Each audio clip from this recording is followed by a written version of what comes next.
in the way she walks, the way she talks, or the way she loves me. Just look at me, I'm like a monkey in a coconut tree. You know I'm overjoyed, 'cause boy oh boy, she's my gal. Good evening, ladies and gentlemen. Welcome aboard.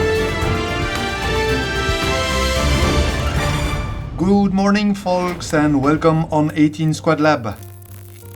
This tutorial will be the first of a series of 2 videos dedicated to an exciting diorama that will feature a TBM Avenger crashed at sea in the Pacific Theater.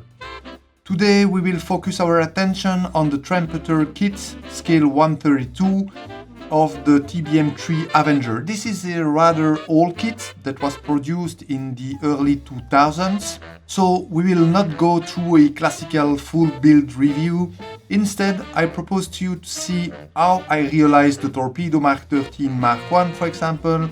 We will see how to realize realistic battle damages on the fuselage and the wings. We will obviously speak about painting and weathering this aircraft. But even more interesting, I'll show you how to ditch your old and ugly decal sheets and to replace them by beautiful airbrush stencils. Let's start immediately with the interior sections. The different sections are nicely organized by Trumpeter. The engine, pilot, navigator, gunner and tailwheel sections are built separately and then joined together on the main cockpit floor chassis. It's an old kit, so do not expect the actual 3D print quality and detailing. You will have to add your own detail yourself with your little fingers, but it's part of scale modeling. That's a step that I really enjoyed a lot. As from the beginning, it's important to organize your work and to plan everything accordingly. So in the case of this diorama, the aircraft is supposed to be standing on her nose with an almost vertical position, having half the fuselage submerged. That's where the first challenges occurred. Having a plane configured to ditch on water implies that the landing gear has to be in up and locked position and the landing flaps are extended in the intermediate position. In the case of this Avenger, that also means that the tailwheel has to be up and locked, and the arresting hook, of course, retracted. That was an additional challenge because the Trumpeter kit is not planned to be presented that way. The main landing gear strut is molded in one piece in extended position such as the tailwheel, and the landing flaps are in the retracted closed position.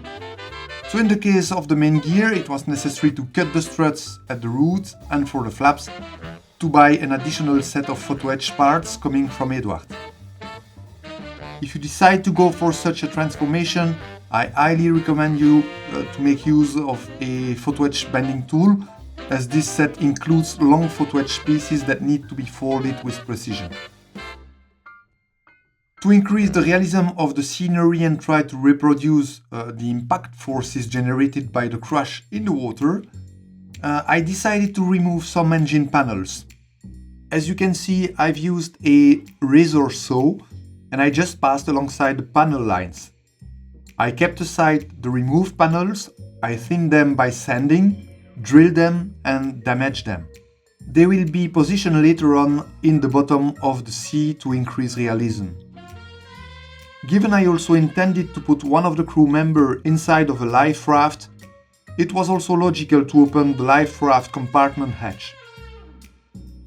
I had to remove it from the mold and to replace it by a little styrene sheet that was sculpted the same way. The more complex part was probably to reproduce the life raft compartment inside of the fuselage. This compartment extends from one side of the fuselage to the other side and was accessible from both sides of the aircraft. That made the fitting inside both pieces quite tricky.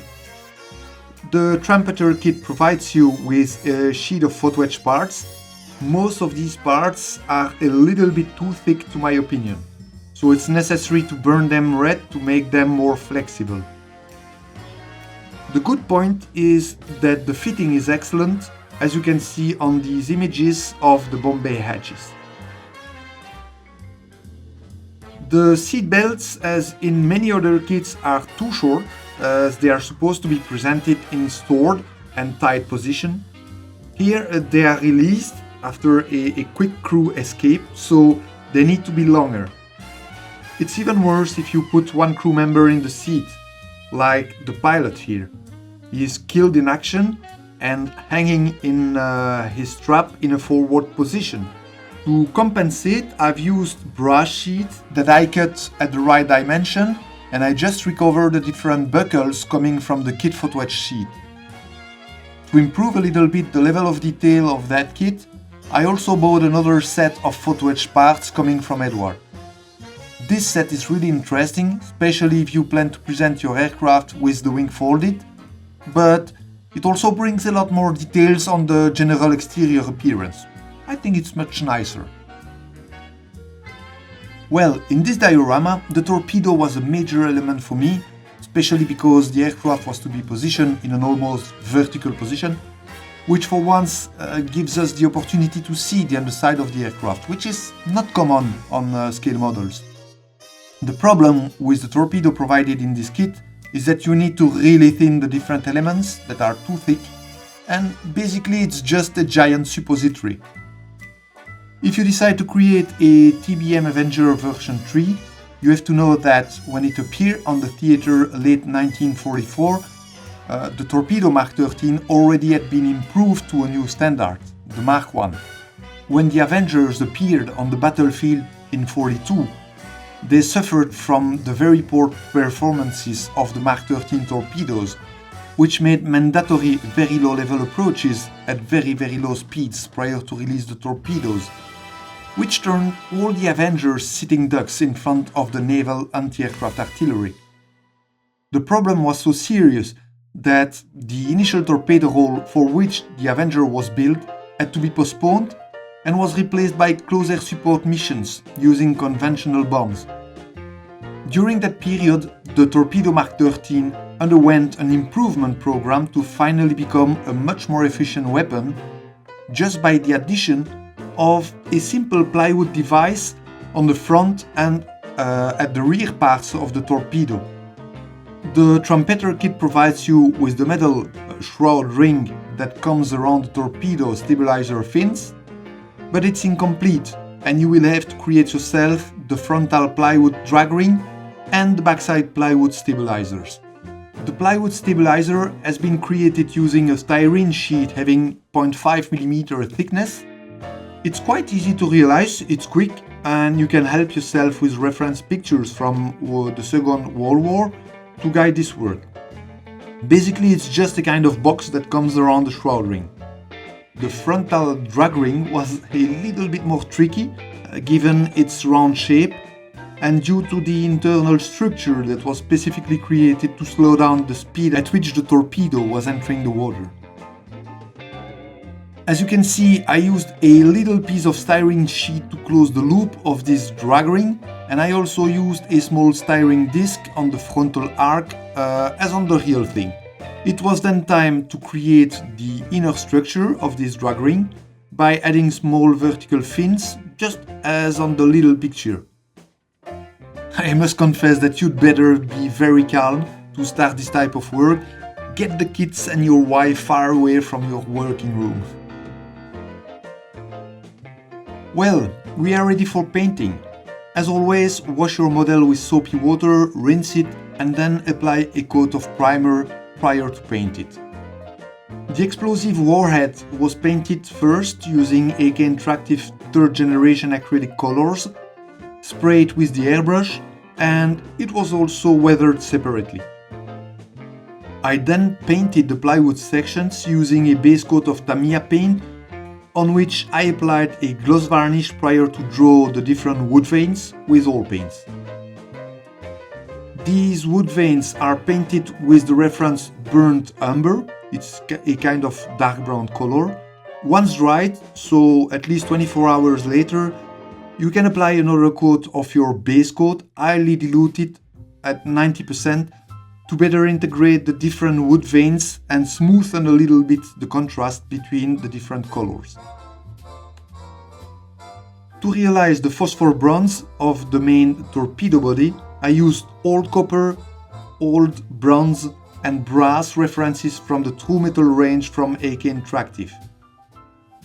Phosphor bronze is extensively used in the naval industry because it's highly resistant to corrosion. It's a copper alloy mixed with tin and phosphorus. Now, watch out if it's the first time that you paint using these colors. If you want to get a smooth, nice result, avoid to paint with this color like standard colors. I mean, the best way to achieve a nice result is to dry brush these colors, not to paint them. So basically, the main difference between both techniques is that dry brush implies that your paintbrush is almost dry. You have to remove almost all the paint from the paintbrush just by rubbing the paintbrush bristles on a piece of paper. Personally, I applied this paint directly on my black primer, which has a matte finish. These paints need a grip, so it's better not to apply them on a glossy finish, like for example the Alclad products. The problem if you apply too much paint with a wet paintbrush is that you will create paintbrush strokes in your paint on the model surfaces that won't be possible to remove afterwards. Even by rubbing and rubbing again with a cotton swab, these paint strokes will remain visible. The complete torpedo body was fully painted first with the reference Old Bronze. Immediately afterwards, once the body is fully covered by this reference, I started brushing randomly the two other references, starting first with brass, just to create some other visual color effects on this alloy. Again afterwards, without waiting, I applied the same technique with the last reference, Old Copper, again creating random patches around the torpedo body. To complete this work, you have to rub the surface with a cotton swab. Do it smoothly, and this will create a very nice shiny look and very smooth finish, blending all the different colors together. These paints are really wonderful and create very realistic metal effects. Honestly, when the product is finished, you really have the impression that this torpedo is metallic. Now, let's speak a little bit about battle damages. I received a lot of positive comments from you on the social networks. For most part of these damages, the procedure is quite easy and fast. I will start with that part, and I will develop a little bit more afterwards the torn out wing. That part was a little bit more complex. The first point that I'd like to emphasize is that looking at reference pictures of any kind of aircraft of World War II was really interesting. You learn a lot just by looking at pictures. One thing that I learned was that shrapnel holes can have many different form, size and direction. I mean, initially you might think, yeah, the shell is entering the plane, so the hole should be from the outside towards the inside. But actually it's not so easy. In many cases, the shrapnel produced by a shell explosion nearby the aircraft had so much violence that it was common to see the shrapnels passing from one side of the aircraft to the other side, just passing through the aluminum foils of the aircraft, just like going through a Coca-Cola can.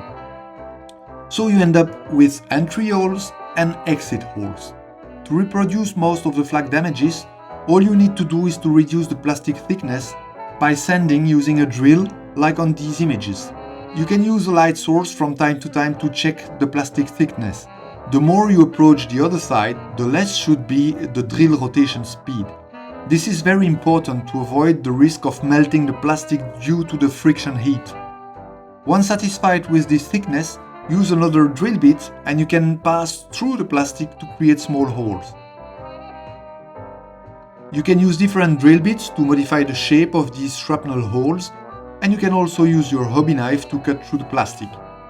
It's a very easy technique. It's probably the most common one, especially to create small holes and medium-sized flak damages. There are anyway some booby traps.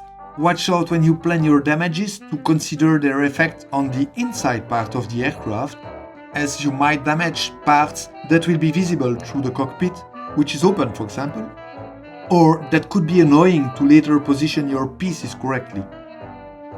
For wider openings, you can simulate the presence of the metallic structure of the aircraft behind the gaps using brass sheet elements or even unused old photo etch parts coming from other scale models, whatever they scale.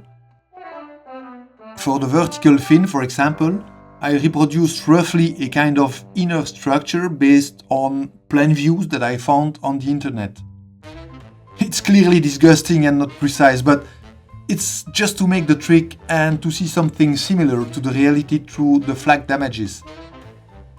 As you can see, I also used brass sheets a little bit thinner than the main structure that I glued inside of the vertical fin, and that I then twisted and cut in all directions to increase the level of realism and give this sensation of shredded metal.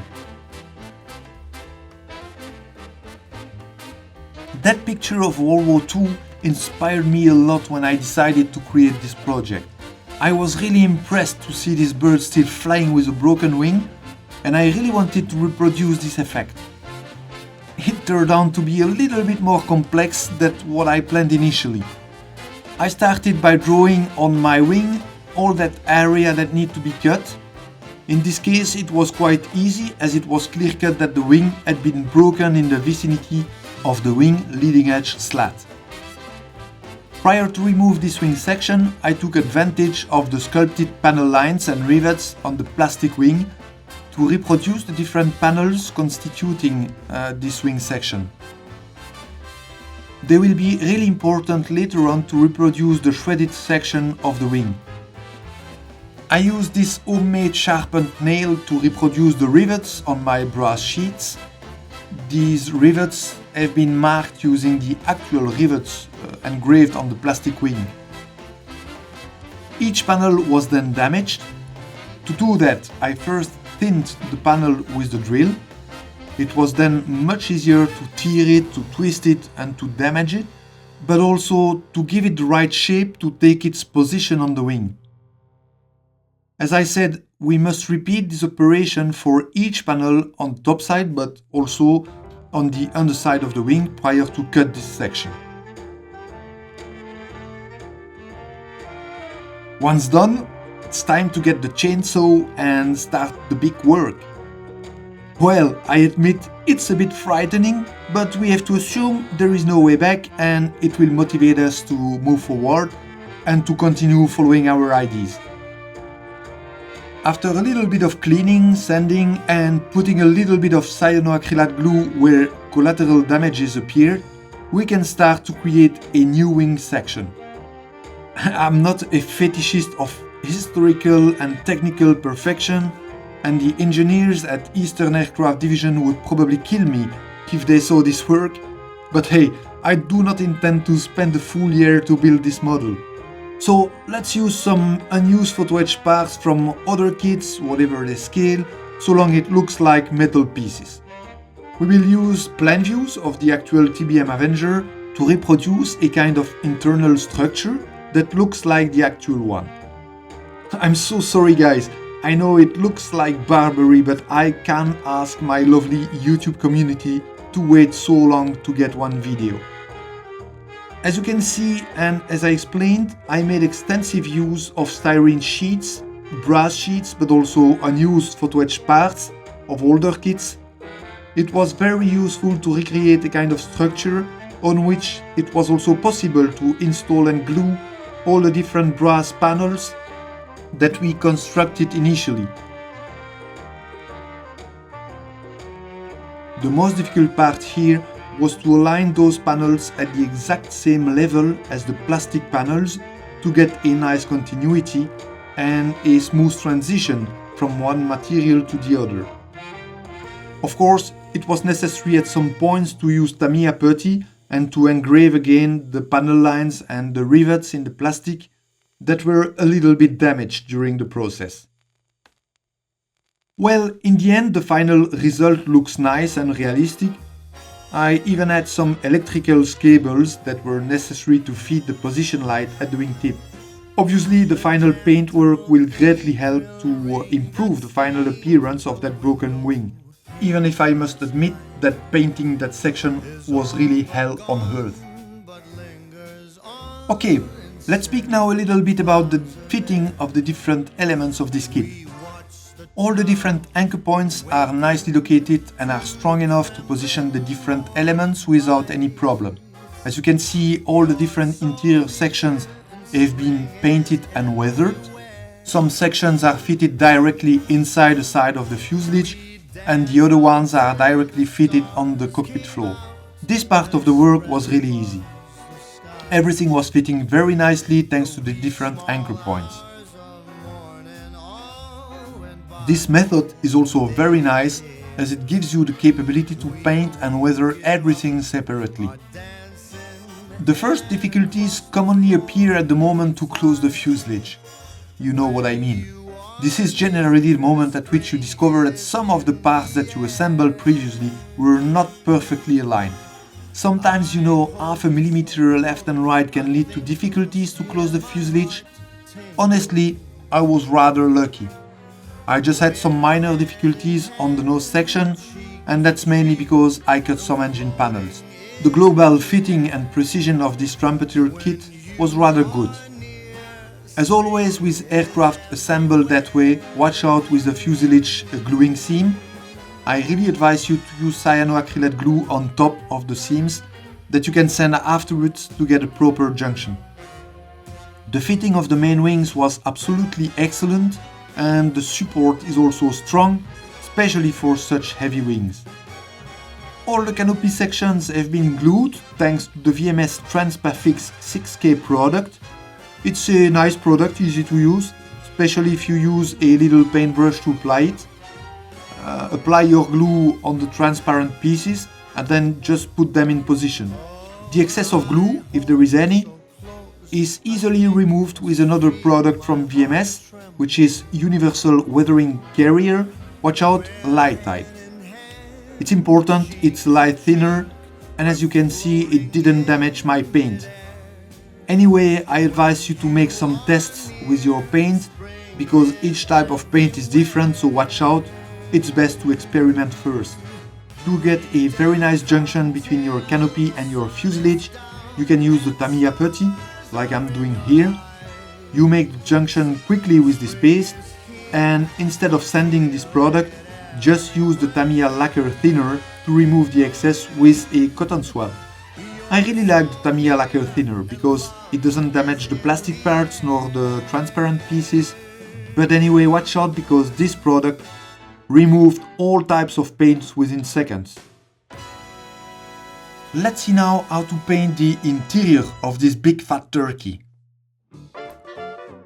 I leave you here all the references I used for this interior painting. All these references are coming from the AK Interactive range. All the different areas inside of the fuselage, engine section, pilot section, tailwheel sections and so on, were painted with a base coat of interior green.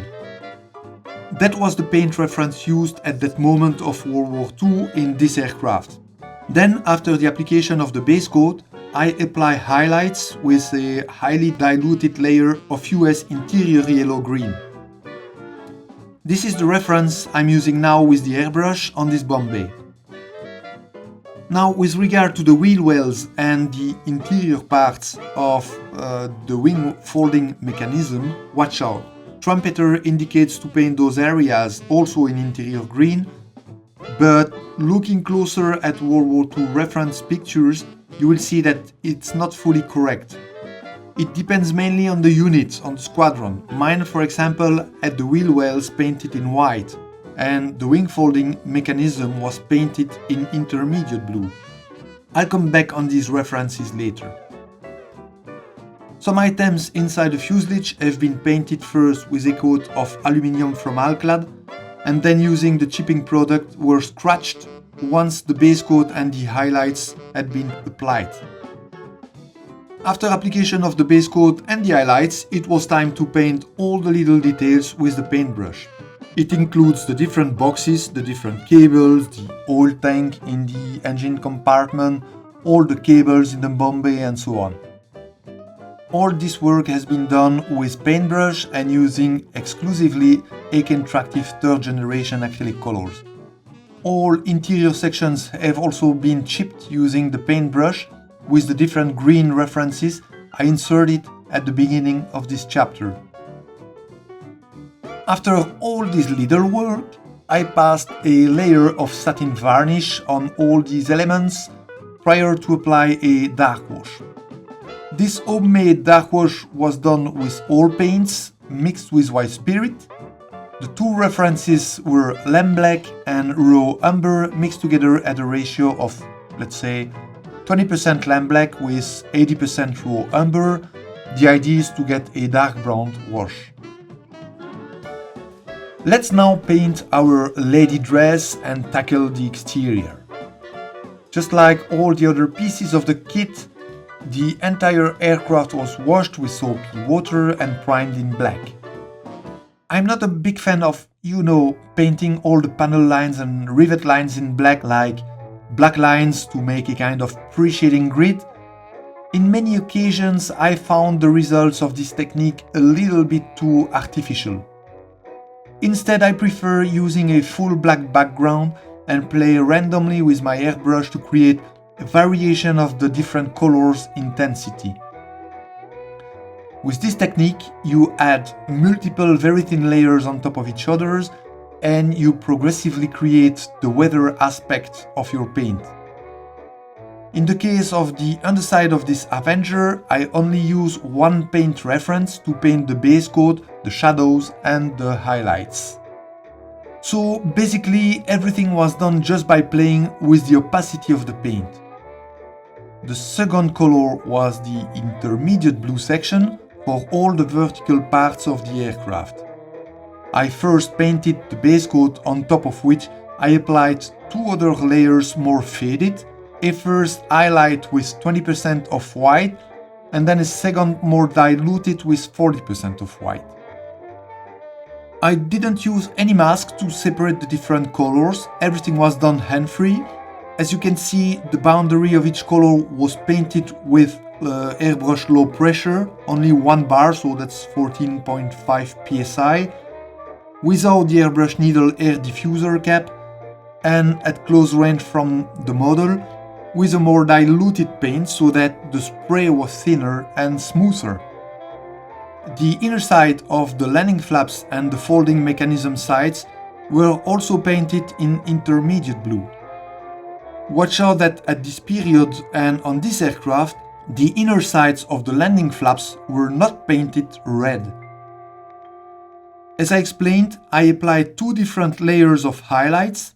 The first one with 20% of white on the lowest vertical parts of the aircraft, and the second layer more faded and diluted with 40% of white in order to reproduce the more worn out aspect of the paint on those surfaces more exposed to the sun, so on the highest part of the aircraft. The very last color was the sea blue. That's the darker color that had to be sprayed on the horizontal upper surfaces of the aircraft. For those specific surfaces, I wanted a more worn out aspect of my paint, as these are the parts of the aircraft the more exposed to the sun. I first sprayed my base coat following the exact same method I explained previously, playing with the opacity of the paint to create the shadow and the highlights. Once happy with the result, I airbrushed water on the model and I applied a generous layer of salt on the horizontal surfaces. When the salt was completely dry, I applied my first highlight. As you can see, this layer is also applied very randomly with a paint that is a little bit more diluted. After this highlight on all surfaces and without removing the first layer of salt, I wet the surface once again with water and apply on top of all that a second layer of salt. Again, when this salt mixture is completely dry, I applied my second highlight. Just like for the first highlight, the idea is not to cover the model completely, but just to spray randomly the surfaces with this more faded layer. As you have seen in the text description, I also sprayed a little bit of RC068 red brown on top of the wings, especially around the gun access hatches, ammunition access hatches, and on top of the engine compartment to simulate the more intense activity of the technicians on these areas. Once the paint was dry, I removed most of the salt with a silicone flat brush, and I then completely rinsed and washed the model with water. Finally, I airbrushed a thin layer of my base coat diluted at 90% on top of everything, just to smoothen a little bit the effect. It was then time to paint the remainder of the model, like the inner structure of the wing that was painted yellow zinc chromate, a color that I also used for the step areas before painting them with a very dark grey. It was easy later on to recover this yellow zinc chromate just by sanding a little bit the dark grey color.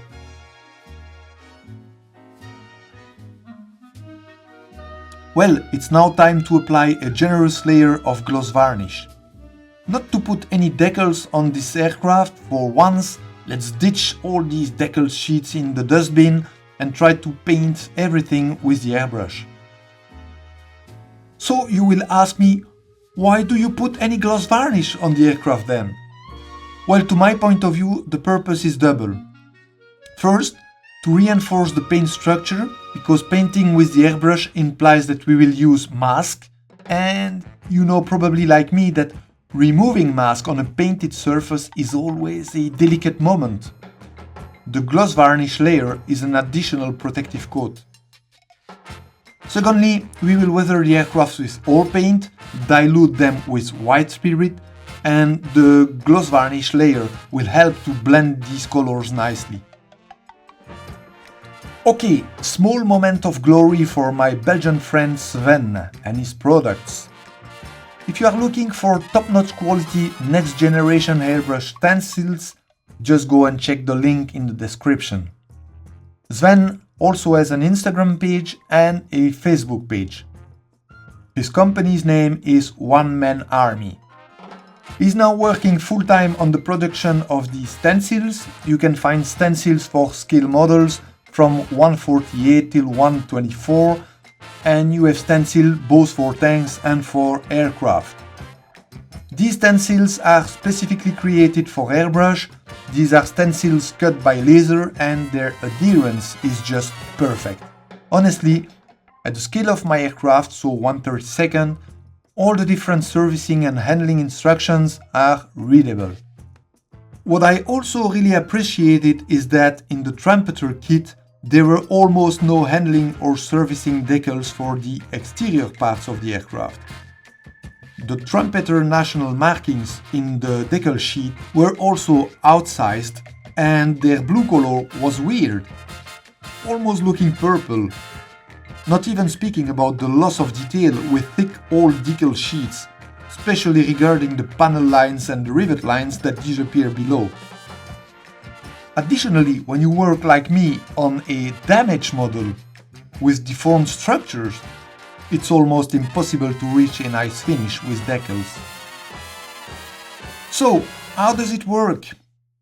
You have basically 1 or 2 sheets of stencil and you've got also 1 page of instructions. Really important to read these instructions carefully. Personally, I used some little transfer tape that I applied on the stencil prior to move them from the sheets towards the model. These are the pink tapes you see here. This tape is just a common paint masking tape that you can buy in any do-it-yourself store. Don't waste your money with Tamiya tape. This transfer tape is really important, especially for bigger stencils to maintain their shape during this transfer. As you can see, I also applied a tiny piece of this transfer tape on the backside of the stencils on a corner, just to remove them afterwards more easily after the paint job. I also did some little markings in the middle of the stencils to identify correctly their position on the model. And once applied, I used a silicone brush to make a little bit of pressure on all the letters of the stencils so that I'm sure that there won't be any paint leaks. To gain time, I advise you to put as many stencils as you can prior to airbrush the model. Honestly, when you start to get the habit, the work rhythm increases and it's not so time consuming. As you can see with this big arrow, the transfer tape is mandatory to maintain the shape of the arrow correctly until the stencil is correctly applied. I advise you to transfer the inner arrow and the inner national markings prior to remove them. It will be easier to position the stencil correctly while maintaining its original shape. I also advise you to use many reference pictures to better identify the correct positioning of these markings. According to the aircraft version and its activity period on the theater, the positioning of the markings could be different. I show you here the technique that I used for the national markings, and this is the way recommended by Sven in his instruction manual. Personally, I just add a little bit of Tamiya masking tape on the sides of the stencils just to increase a little bit the protected area on my aircraft. I recommend you to work at low pressure with your airbrush. Personally, I was airbrushing with 1 bar of pressure, so 14.5 psi, close range, and with the needle air diffuser cap removed. I did a choice to work with Tamiya paints as they can be diluted much more. My paint was diluted at 65 to 70%. These are lacquer paints, so even diluted, they keep a nice pigment distribution. These paints are also more resistant than conventional acrylics. Unmasking is done slowly and with care. The beauty of this technique is that you can really modulate your color with the airbrush. All the engraved details of the plastic structure are also preserved. They are not covered by the decal sheet. It's much more interesting for weathering and much more realistic, as you can see on these images. It's also much easier to apply these airbrush stencils on damaged area. I can't imagine the work that it could have been to apply decals on that part of the wing. I just let you imagine my happiness at the moment when I was removing the masks. You see that the quality of the product is excellent and the final result is far more interesting than using standard decal sheets. Last chapter for this video, let's speak quickly about the weathering of this Avenger. I started conventionally with a dark wash done with oil paints diluted with white spirit. The mixture references for the white areas and the intermediate blue areas were Payne's Grey and Lamb Black. Payne's Grey being the most important part, let's say around 80% of the mix. Payne's Grey is a very interesting reference for weathering all these aircraft painted with light colors like white, light blue, grey, as this paint reference has a bluish finish. My mixture for the white area was more diluted to avoid a too harsh contrast. I then continued the weathering of the underside of the Avenger with different oil paint references, sometimes mixed together to achieve a given color. I use either a toothpick or a thin paintbrush to apply these oil paints, pure, within the panel lines or the rivet lines, and I then blend these colors with another paintbrush, slightly wet with a little bit of white spirit. I also used another paintbrush completely dry until I reached the desired visual appearance. A clean and dried cotton swab can also be used to blend the effect even more. Personally, I like to work with reference pictures. I found these pictures of the belly of an Avenger really worn out, really dirty. It seems this picture was taken in 1942, so it's not a TBM3, it should be a TBF probably. But I really found this picture super interesting. it shows clearly that these warbirds were not always so clean as we might think. And I knew immediately that that was the kind of effect I would love to reproduce. But I also knew in advance that a lot of people would tell me afterwards, "Hey Val, your weathering is too heavy. That's a Navy plane. These birds were super well maintained, so it's not possible."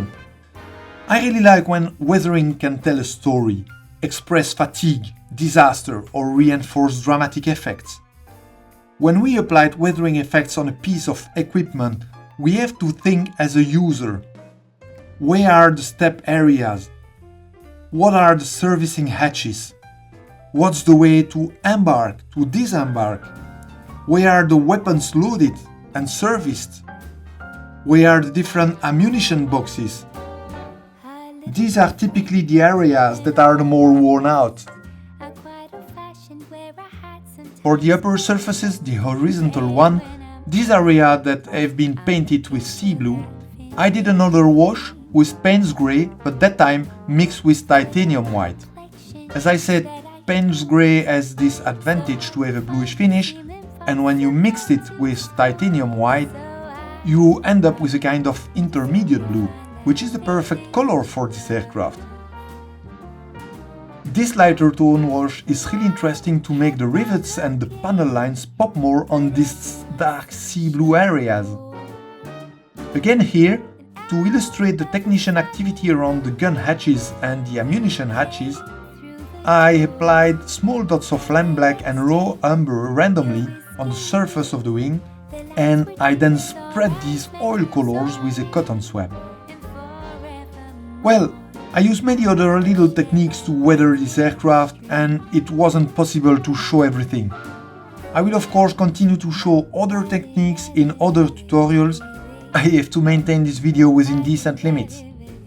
To complete the work on this TBM3 Avenger, I applied a thin layer of VMS satin varnish on the complete model, and only after 24 hours of drying time, I glued on the model all the remaining little pieces. I also unmasked the canopy, and I applied the radio cables on top of the aircraft. These are super fragile items, so it's best to keep these things for the last minute. This is it for this presentation, my dear friends. I really hope you found necessary information for your own creations. This TBM3 Avenger project isn't finished yet. The next video and final video will show you how to realize the diorama around this aircraft. That will be another very exciting video where we will see sharks, ocean water, coral reef, life raft, and the crew escaping the wreckage. Ladies and gentlemen, see you the next time. Thanks for watching, and greetings from Coffee. Ciao, ciao.